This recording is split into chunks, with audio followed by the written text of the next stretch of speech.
We're back. Still with me, Glenn Greenwald. All right, Glenn, I consider you a friend, and I am an admirer of your work. You have a way of making people very angry at you. And you have a way, I think, sometimes, if you don't mind my saying, of alienating possible allies. And I don't think this is just my view. This is Jack Schafer says, the downside of perpetually savaging your enemies comes when you make so much noise you can't hear their sensible arguments. David Cole, I think, who also in the same camp, he says, the book would be more persuasive if he confronted what is difficult about the issue, not simply been satisfied with lobbing grenades at all who are less radical than he is. How do you respond to these kind of tonal critiques of the way you've gone about reporting and arguing this story? So, I mean, I think, first of all, a lot of it has to do with how you choose your path, right? So when I began political writing, I didn't have a big megaphone. I didn't have a large corporation that gave me a big camera or a newspaper that gave me a big platform.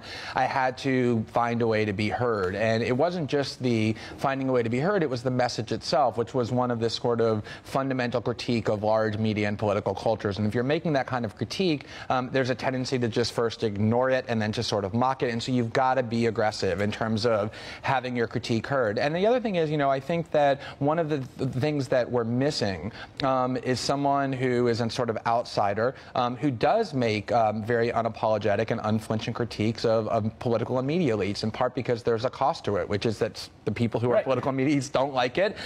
It makes people uncomfortable, and I do think we need a lot of tension and adversarial force. That's true, but like this book is being published by a big publisher. Like there's a movie deal. It's all changed. I'm just saying there's been an arc to it, right? And so you adopt a certain methodology for making certain that the views that you think aren't being heard get injected into prominent public discourse. And then you can say, well, once you actually get in, you should start changing the style that you use and the methodology. And I think that's, very co-opting. I mean, I want to continue to have this sort of fundamental critique that still keeps me as an outside voice and not feel like, oh, look, I've been now let into the club. I'm going to start adopting these nice things. And I understand that, but I completely understand that. But I think that the downside of that becomes, it's like, how do we build out the coalition of people that are concerned about surveillance, right?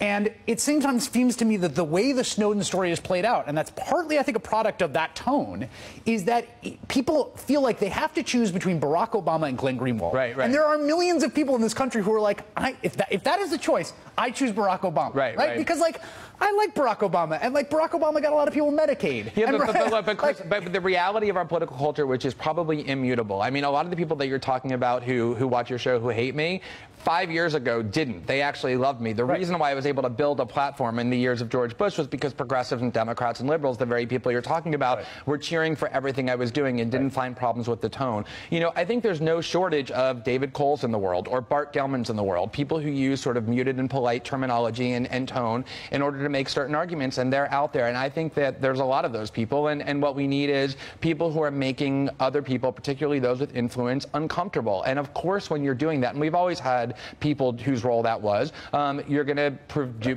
provoke a lot of animosity, and that's, I think, there's a value to that. Yeah, I don't. It's not the animosity. To me, the more the issue is just like, I want, particularly on this issue, I think about how to make this issue resonate with people, and I think about how to build political coalitions, about how to kind of accrete enough people together to have a focus, a sort of center of gravity that's going to push things.